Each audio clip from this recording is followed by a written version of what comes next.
So మీరు కూడా ఆయనని గొప్ప మనిషిగా లేకపోతే మంచి పని చేసిన వ్యక్తిగా కీర్తించే ప్రయత్నం చేస్తున్నారా, లేకపోతే తప్పు చేసిన వ్యక్తిగా చూస్తున్నారా? ఏ రకంగా చూడాలి? అంటే అతను చేసిన పనిని ఇట్లా చూడాలి సార్. ఒకటి, ఎంచుకున్న మార్గం చట్టరీత్యా అది రాంగ్ కావచ్చు, బట్ సినిమాని డెమోక్రటైజ్ చేశాడు, సినిమాని ప్రజాస్వామ్యం చేయడం. ఎప్పుడైనా కూడా సమాజంలో జరిగే అనేక ఉత్పన్నమయ్యే పరిణామాలకి కౌంటర్ ప్రోగ్రామ్ తయారవుతూ ఉంటుంది. సిస్టంలో మొత్తం అసంతృప్తి అయిందనుకోండి, సివిల్ వార్ వస్తుంది.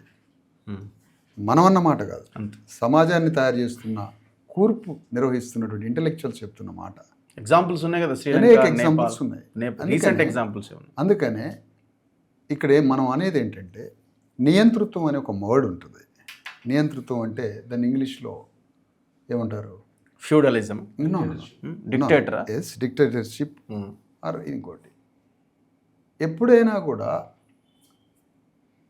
ఫిలిం ఫాసిజం జరుగుతుంది నా దృష్టిలో. Film fascism, cinema fascism. Film fascism ఏ విధంగా జరుగుతుందంటే, యాక్చువల్గా కళలన్నీ కూడా అణగారిన వర్గాలై ఉన్నాయి.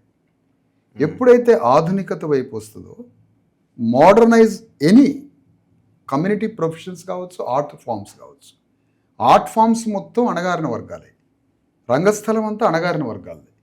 ఎప్పుడైతే సినిమా వచ్చిందో, ఈ కళల్ని సినిమాటిక్గా మార్చుకొని తెర మీదకి అగ్రవర్ణాలు వచ్చారు. బ్రాహ్మిన్స్, రెడ్డిస్, కమ్మాస్, కాపు. వీళ్ళలో వచ్చి సినిమాని ఒక భయంకరమైన కమర్షియల్ సినిమాగా మార్చి దాని మీద వేల లక్షల కోట్ల రూపాయల ధనాన్ని సేకరించి, తద్వారా భూమిని, వ్యాపారాన్ని, రాజకీయాన్ని మూడింటిని కబళించేశారు. కబళించడం, భూమిని కబళించడం, వచ్చిన ధనంతో రాజ్యాన్ని కబళించడం, వ్యాపారాన్ని నియంత్రించడం. ఇంత ఉన్మాద స్థాయికి సినిమా ద్వారా అగ్రవర్ణాలు చేసిన పని ఇది.